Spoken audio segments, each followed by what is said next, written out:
Data 3 janar. Zanafilla, kapitulli 3. Por Gjarpëri ishte më dinaku ndër të gjitha bishat e fushave që Zoti Perëndi kishte krijuar. Dhe i tha gruas: A ka thënë me të vërtet Perëndia, mos hani nga të gjitha pemet e kopshtit? Dhe gruaja ju përgjigj Gjarpërit: Nga fruti i pemëve të kopshtit mund ham, por nga fruti i pemës që është në mes të kopshtit, Perëndia ka thënë: Mos hani dhe mos e prekni, ndryshe do të vdisni. Atëherë Gjarpëri tha gruas: Ju s'keni për të vdekur as pak. Por Perëndia e di se ditën që do të hani, sytë tuaj do të hapen dhe do të jeni si Perëndia, në gjendje të njihni të mirën dhe të keqen. Dhe gruaja pa që pema ishte e mirë për të ngrënë, që ishte e këndshme për syt dhe që pema ishte e dëshirueshme për ta bërë të zgjuar dikë. Dhe ajo mori nga fruti i saj, e hëngri dhe i dha edhe burrit të saj që ishte me të, dhe hëngri edhe ai. Atëherë ju hapën syt të dyve, dhe e panë që ishin lakurish. Kështu ata qepën gjethe fiku dhe bën breza për të mbuluar. Pastaj dëgjuan zërin e Zotit Perëndi që shëtiste në kopësht në flladin e ditës. Dhe njeriu e gruaja e tij u fshehen nga prania e Zotit Perëndi midis pemëve të kopshtit. Atëherë Zoti Perëndi thirri njeriun dhe i tha: Ku je? Ai u përgjigj: Dëgjova zërin tënd në kopësht dhe pata frikë, sepse jam lakurish dhe u fsheha. Dhe ai tha: Kush të tregoi se je lakurish? Mos vallë ke ngrënë nga pema që unë të kisha urdhëruar ta mos haje? Njeriu u përgjigj: Gruaja që ti më vure pranë më dha nga pema dhe unë hëngra. Dhe Zoti Perëndi i tha gruas: Pse e bëre këtë? Gruaja u përgjigj: Gjarpëri më mashtroi dhe unë hëngra prej saj. Atëherë Zoti Perëndi i tha Gjarpërit: Meqense se bëre këtë gjë, qofshi mallkuar ndër gjithë kafshët dhe tërë bishat e fushave. Ti do të ecësh mbi barkun tënd dhe do të hash pluhur gjithë ditët e jetës sate. Dhe unë do të shtij armiqësi midis teje dhe gruas, midis farës sate dhe farës së saj. Fara e saj do të shtyp kokën tënde dhe ti do të plagosësh themrën e farës së saj. Gruas i tha: Unë do të shtoj në mas të madhe vuajtjet e tua dhe barret e tua. Me vuajtje do të lindësh fëmijë. Dëshirat e tua do të drejtohen ndaj burrit tënd, dhe ai do të sundojë mbi ty. Pastaj i tha Adamit: Meqense dëgjove zërin e gruas sate dhe hëngre nga pema për të cilën të kisha urdhëruar, duke thënë mos ha prej saj, toka do të jetë e mallkuar për shkakun tënd. Ti do të hash frutin e saj me mund tërë ditët e jetës sate. Ajo do të prodhoj gjemba dhe bimë gjembore, dhe ti do të hash barin e fushave. Do të hash bukën me djersën e ballit derisa të kthehesh në dhe, sepse nga ai ke dal, sepse ti je pluhur dhe në pluhur do të rikthehesh. Dhe njeriu i vuri gruas së tij emrin Ev, sepse ajo që nëna e tërë të gjallëve. Pastaj Zoti Perëndi i bëri Adamit dhe gruas së tij tunika prej lëkure dhe i veshi. Dhe Zoti Perëndi tha: Ja, njeriu u bë si njëri prej nesh, sepse njeh të mirën dhe të keqen. Dhe tani nuk duhet i lejohet të shtrijë dorën e tij për të marrë edhe nga pema e jetës, kështu që duke ngrënë nga ajo, të jetojë përgjithënia. Prandaj Zoti Perëndi e doboi njeriu nga kopshti i Edenit që të punonte tokën nga e cila kishte dalë. Kështu ai e doboi njeriu dhe vendosi në lindje të kopshtit të Edenit kerubinët që vërtisnin nga çdo anë një shpatë flakëruese për të ruajtur rrugën e pemës së jetës. Mateo, kapitulli 3. Por në ato ditë erdhi Gjon Pagëzori që predikonte në shkretëtirën e Judes dhe thoshte: Pendohuni, sepse mbretëria e qejve është afër. Sepse ky është ai për të cilin u fol nga Isaia që thotë: Zëri i atij që bërtet në shkretëtir, përgatitni udhën e Zotit, drejtoni shtigjet e tij. Dhe Gjoni vet kishte rrobën e tij prej lesh dhe veje dhe një brez prej lëkure në mes. Ai ushqehej me karkaleca dhe mjalë të egër. Atëherë njerëzit e Jeruzalemit dhe gjithë Judea dhe gjithë karhina e Jordanit dolën tek ai dhe pagëzoheshin nga ai në Jordan duke rrëfyer mëkatet e tyre. Por kur pase shumë farisejnë dhe saducejnë po vinin te pagëzimi i tij, u tha atyre: Pjell në përgash, kush ju dëfteu t'i arratiseni zemërimin që po vjen? Jepni pra frytet të denja të pendimit, dhe mos ju shkoj mendja të thoni me vete: Ne kemi Abrahamin për atë, sepse po jo them se Perëndia mund të nxjerrë bijtë e Abrahamit edhe prej këtyre gurve. Dhe tashmë sopata është vënë në rrejnët e drurve. Çdo dru pra që nuk jep fryt të mirë, do të pritet dhe do të hidhet në zjarr. Unë po ju pagëzoj me ujë për pendim, por ai që vjen pas meje është më i fortë se unë, të cilit nuk jam i denj as t'i mbaj sandalet. Ai do t'ju pagëzoj me frymën e shenjtë dhe me zjarr. Ai mban në dorën e tij terplotën dhe do ta pastroj tej e tej lëmin e tij. Grurin e tij do ta mbledh në hambar, por bykun do ta djeg me zjarr të pashueshëm. Atëherë erdhi Jezusi nga Galilea në Jordan te Gjoni për t'u pagëzuar prej tij. Por Gjoni e kundërshtoi fort duke i thënë: "Unë kam nevojë të pagëzohem prej teje dhe ti po vjen tek unë?" Dhe Jezusi duke u përgjigjur i tha: "Lejo të bëhet për tani, sepse në këtë mënyrë përmbushim çdo drejtësi." Atëherë e lejoi dhe Jezusi sapo u pagëzua, doli nga uji dhe ja, qiejt u hapën dhe ai pa frymën e Perëndisë të zbresë si një pullumb e të vijë mbi të, dhe ja një zë prej qiellit që tha: "Ky është biri im i dashur, në të cilin gjeta pëlqim." Ezdra, kapitulli 3. Sa arriti muaji 7 dhe bijtë e Izraelit ishin në qytetet e tyre, populli u mblodh si një njeri vetëm në Jeruzalem.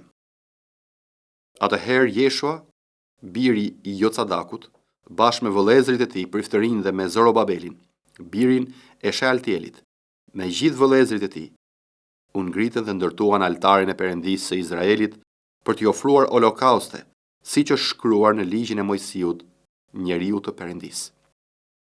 E rivendosën altarin mbi themelet e tij, megjithse kishin frikë nga popujt e tokave të afërta, dhe mbi të i ofruan holokauste Zotit, holokaustet e mëngjesit dhe të mbrëmjes. Kremtuan gjithashtu festën e kasollave, ashtu siç është shkruar, dhe ofruan çdo ditë holokauste në bazë të numrit që kërkohej për çdo ditë. Pastaj ofruan holokaustin e përjetshëm, holokaustet e hënës së re dhe të gjitha festave të përcaktuara nga Zoti, dhe ato të cilit do që i bënte një ofertë vullnetare Zotit. Nga dita e parë e muajit të 7, filluan të ofrojnë holokauste Zotit, por themelet e tempullit të Zotit nuk ishin hedhur ende. Pastaj u dhan para gurgdhëndësve dhe marangozve, si dhe ushqime, pije dhe vaj atyre të Sidonit dhe të Tirës, që të sillnin dru kedri nga Libani në bazë të lejes që kishte marrë Kiri, mbreti i Persisë.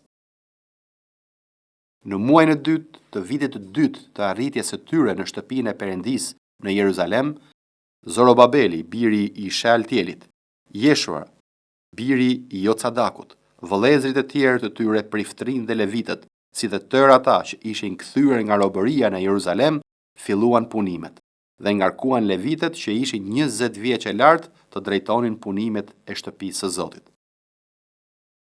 Atëherë Jeshua me bijtë e tij dhe vëllezërit e tij, Kadmieli me bijtë e tij dhe bijtë e Judës, u ngritën si një njeri vetëm për të drejtuar ata që punonin në shtëpinë e Perëndisë. Po kështu vepruan bijtë e Henadadit dhe bijtë e tyre dhe vëllezërit e tyre, Levitët. Kur ndërtuesit hodhën themelet e tempullit të Zotit, ishin të pranishëm Priftërin të veshur me rrobat e tyre dhe me bori, dhe Levitët, bijtë e Asafit me cembale për të lëvduar Zotin sipas udhëzimeve të Davidit, mbretit të Izraelit.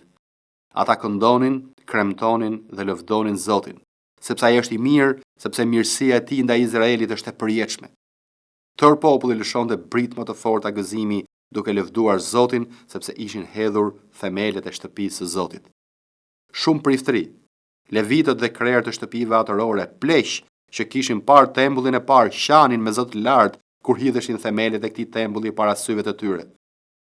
Shumë të tjerë përkundrazi bërtisnin fort nga gëzimi, kështu që njerëzit nuk mund të dallonin zhurmën e britmave të gëzimit nga ajo e vajt të popullit, sepse populli lëshonte britma të forta dhe zhurma e tyre dëgjohej nga larg. Veprat e apostujve, kapitulli 3. Por Pietri dhe Gjoni po ngjiteshin bashkë në tempull rreth orës së 9, orës së lutjes. Dhe u soll një burr që qej çal që nga barku i nënës, të cilin e vinin çdo ditë pranë derës së tempullit, të quajtur e Bukura, për të kërkuar lëmosh atyre që hynin në tempull. Ai, kur pas e Pietri dhe Gjoni po hynin në tempull, u kërkoi lëmosh. Atëherë Pietri me Gjonin, duke i ngulur syt mbi të, i tha: Na shiko. Dhe ai po I shikonte me kujdes, duke pritur se do të merrte ndonjë gjë prej tyre. Por Pietri tha: Unë nuk kam as argjend, as ar, por ato që kam, atë po ta jap. Në emër të Jezu Krishtit Nazarenas, ngrihu dhe ec. Dhe si e kapi nga dora e djathtë, e ngriti dhe në atë çast ju forcuan këmbët dhe nyjet. Dhe me një të hedhur hov qëndroi dhe filloi të ecë. Dhe hyri me ta në tempull duke ecur, duke u hedhur dhe duke lavdëruar Perëndin. Dhe gjithë populli e pa duke ecur dhe duke lavdëruar Perëndin, dhe e njohën se ishte ai që rrinte ulur para derës së bukur të tempullit për të kërkuar lëmosh dhe u mbushën me habi dhe mahni për atë që atij I kishte ndodhur. Atëherë, ndërsa I qali që ishte shëruar rrinte ngjitur pas Pietrit dhe Gjonit, gjithë populli I habitur rendi drejt tyre te portiku I quajtur I Salomonit. Dhe Pietri, duke parë këtë gjë, I foli popullit: Burrat e Izraelit, pse po mrekulloheni për këtë? Ose pse po na I ngulni syt, sikur ne me fuqinë tonë ose me perëndishmëri të kishim bërë që ky njeri të ecë? Perëndia I Abrahamit dhe I Isakut dhe I Jakobit, Perëndia I etërve tanë ka përlëvduar birin e tij Jezusin, të cilin ju ja dorëzuat Pilatit dhe e mohuat përpara tij, megjithse ai kishte vendosur ta lironte. Por ju e mohuat të shenjtin, të drejtin dhe kërkuat që t'ju jepe një vrasës, dhe vrat princin e jetës që Perëndia e ka ringjallur prej vdekurish. Për këtë gjë ne jemi dëshmitar. Dhe me anë të besimit në emrin e tij, këtë njeriu që shihni dhe njihni e forcoi emrin Jezusit dhe besimi që është nëpërmjet tij, I dha këtë shëndet të plot në praninë e ju të gjithëve. Por tani o vëllezër, unë e di që e keni bërë nga padia, ashtu siç kanë bërë edhe krerët tuaj. Por Perëndia kështu përmbushi atë që ishte paralajmëruar nëpërmjet gojës së gjithë profetëve të tij, se Krishti do të vuante. Pendohuni pra dhe kthehuni që të shlyhen mëkatet tuaja dhe që të vijë koha e flladit nga prania e Zotit dhe ai të dërgojë Jezu Krishtin që ju ishte predikuar më parë, të cilin qielli duhet ta pranojë deri në kohën e ripërtëritjes së të gjitha gjërave, të cilat Perëndia ka folur nëpërmjet gojës së gjithë profetëve të tij të shenjtë që nga fillimi I botës. Sepse Mojsiu u tha etërve: Zoti Perëndia juaj do të ngjall për ju një profet si unë nga mesi I vëllezërve tuaj. Dëgjojeni në të gjitha gjërat që ai do t'ju thotë. Por do të ndodhë që çdo shpirt që nuk do ta dëgjojë ta profet, do të shfaroset prej mesit të popullit. Por dhe të gjithë profetët sa kanë folur që nga Samueli e këtej, I kanë paralajmëruar këto ditë. Ju jeni bi të profetëve dhe të beslidhjes që bëri Perëndia me etërit tan, duke I thënë Abrahamit: dhe në pasardhësit e tu do të bekohen të gjitha fiset e dheut. Perëndia më së pari, pasi e ringjalli birin e tij Jezusin, ju a ka dërguar juve që t'ju bekoj, duke larguar secilin prej jush nga pallësitë tuaja.